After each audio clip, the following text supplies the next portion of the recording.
Sabi niya inutusan yata. Yata sabi niya, narinig mo ba yung sinabi niya? Inutusan yata. Yes. Senador Robin Padilla at ni Pangulong Duterte na i-endorse siya. Yata. So, hindi sigurado. Hindi siya sigurado. Pangalawa, tanong, bakit itim? Dahil itim yung ini-endorso. Ay sabi attorney, itim daw dahil sa pagluluksa ng mga kababayan natin sa kasalukuyang administrasyon. Anyway, ganito yan Si VP Inday Sara at saka yung kapatid ng Pangulo ay magkaibigan. Sangayon sa kanilang dalawa. At ang sabi niya kanina ni kapatid ng Pangulo, biglaan daw, emosyonal, sapagkat daw grabe na nangyayari sa mga tama, biglaan nga. Emotional kasi bagsak na siya sa rating, kaya kailangan niya ng saklolo sa kaibigan niya. O kaya pinakiusapan niya. Si Inday Sara naman ay mabait. At marunong siyang kung ano mang tulong na ginawa niya. Tinatanong niya yon. Ganyan, ang magamang yan talagang mabait yan. Pag nilapitan mo yan, hindi makakatangi sa'yo. Ganon sila kabait. Hindi kagaya ko, bad boy ako Basta ayaw ko sa'yo. Talagang ayaw ko sa'yo, pinapakita ko. Hindi pareho lang isang abogado. Dahil daw endorse bubutuan niya. Talagang teka muna, hindi pa ako tapos. Talagang mga sip-sip Ganito yan. Sapagkat kaibigan, natural lamang kung anong pinakiusap, gagawin. Pero, ito ang dyan. Tayo, na mga botante, dahil ako, sinadibdib ko yung sinabi ni VP Inday Sara. Nung siya'y nasa Hong Kong, nasa likuran niya yung mga kandidato, at sinabi niya na hindi siya mag-i-endorso. Hindi dahil sa ayaw niya. Kundi gusto niya talagang bigyan ng giya, ng maliwanag na giya, ng isang panukatan, tayong mga botante, na siyang magiging pundasyon natin sa pagpili natin sa mga kandidato. Kaya sabi niya, hindi porket ako Duterte o hindi porket ang isang kandidato Duterte, mabutohan na kagad natin. Hindi po pwede. Sabi niya, kailangan suriin natin. Hindi ba yan ang palagi kong sinasabi? Suriin. Yes. At sabi niya, ano yung mga standard ko? Sabi niya, number 1, tingnan mo yung background ng kandidato. Kung ito'y dati ng opisyal, ano ba ang ginawa nito? Yung bang mga pinakangako niya ay ginawa niya. Yung mga campaign promises niya. Nung siya ba'y nakaupo, malinis siya. Hindi ba siya namantsahan? Dahil maraming kandidatong namantsahan, Maraming kandidato na dating nasa gobyerno pero tinanggal dahil sa katiwalian, dahil sa kapalpakan. Maraming kandidato na kaya tinanggal ay incompetent. Yun ang unang giya binigay sa atin. Pangalawa, sabi niya, kailangan tingnan mo yung integridad. Kung si Pastor Quibole, wala kagad tayong tanungin, may integridad ba yan? Alam na natin may integridad yan. At pinakita niya na ang buong tao ng kanyang pagsisilbi sa ngalan ni Jesucristo. Ang pagtulong sa kapwa, ang pagpuksa sa terorismo, ang pagtulong sa mga indigenous people, lahat. Pinakita niya lahat yun. Ay, integridad niya intact at hindi totoo yung mga kasinungalingan na ikinalat sa kanya. Walang problema doon. Pero yung mga kandidato, lahat na kandidato, hindi lang sa grupo ng ganito o grupo ng gano'n, lahat sila kailangan pag-aralan natin ang kanilang mga integridad. Halimbawa, may isang kandidato, pero nung nasa gobyerno, nakabili lang isang island. Ang daming pera.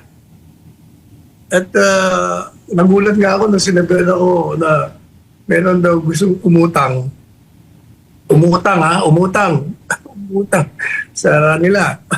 Sabi na, ba't di mo utangan yun? Yung isang nang nasa gobyerno dati, maraming pera yun. Kung magbigay ng ano yung kampanya, milyon-milyon. Oh, ang tanong, paano nagkaroon ng maraming pera yun? Maraming ari-arian? Oh, yun ang mga tinatanong. Pangatlo, kanya, tanungin nyo, pakinggan nyo ang kanyang plataforma di gobyerno, program of government. Yan ba ay kayang patupad?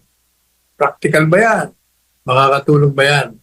O madalit sabi, habang in-endorse po, dapat kaibigan niya, hindi ibig sabihin tayo'y bulag na basta boboto kagaya ng isang abogado.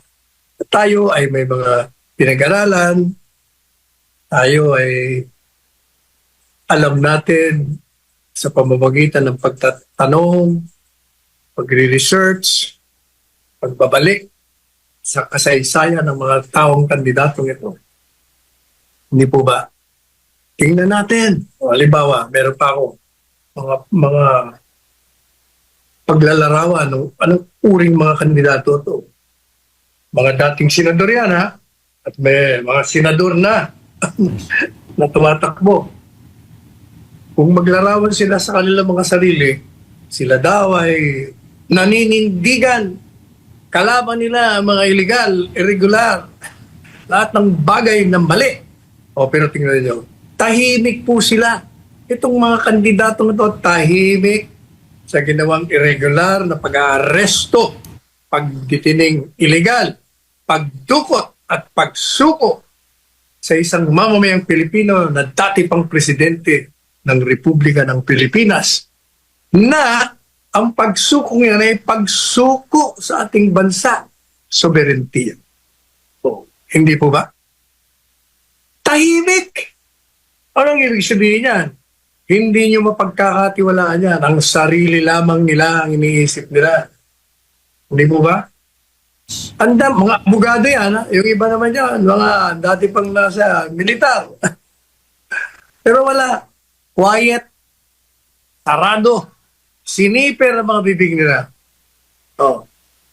Yan ang tanong ko sa inyo. Sino ba yung mga tinutukoy natin? Ngangalanan natin. Mga kaibigan natin to. Pero so disappointing eh. Mga hinangaan mo pagkatapos tahimik sa harapan ng kawalangian at paglalabag sa batas. O yan si Ping, Lacson. Nilalarawan niya sariling talagang righteous. Wala, tahimik. Tahimik na tahimik. Itong Cayetano, mabuti pa itong si Alan Cayetano, kahit maraming naging problema, nagsalita. Ilikan. Pero yung kapatid niya na tumatakbo, tahimik. Bakit? Dahil ba nandiyan ka sa kabila? Mali yun. Kahit saan ka makarating, kailangan kung anong tama, tama. Kung anong mali, mali. Kaibigan o kakampi ka. O kalaban ka man. Sino pa? Yung tinulungan niya. Tinulungan niya to, yung palaging ang tawag sa niya, tol. Tol daw siya. Pero, tutol tayo sa ginagawa niya. Tumahimik siya. Hindi lang tumahimik. Bira mo, tinatanong, ano ba? Isa-isang interview. Ano tingin mo? Legal o illegal ang pag-aresto sa Presidente Duterte? Kasagot ba naman hindi naman pinag-uusapan yung legal. Alam mo, ano-anong invasive answer ang ginawa niya. Sabi ni Karen Davila sa kanya, hindi, abogado ka. Sagutin mo ako. Illegal o legal? Meron mo ang sagot antay ko na lang po ang Korte Suprema. Yan ang klaseng mga kandidato na humihingi ng ating boto, mga walang paninindigan. Hindi po ba? Marami pong ganyan. Marami din dyan na nagsisip-sip. On both sides. Ha? Pero kung titingnan mo yung mga record nila, paano nyo ipaliliwanag ang kayamanan ninyo? Na ordinary lang kayo mga opisyalis ng gobyerno, ngayon ay limpak-limpak ang mga pera ninyo. Yan po ang mga katanungan dyan. Yung mga pinagkagagawa nyo. Hindi po ba? Kaya whether you were endorsed by one who influences people or not, pag-aralan po natin.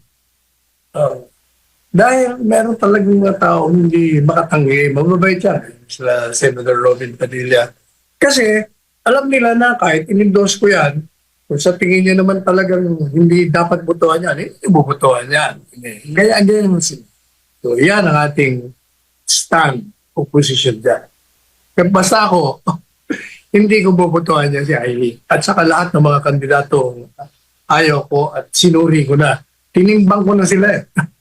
Hindi lamang kulang, kundi mukhang wala. Bokya eh. Ayan po ang akin.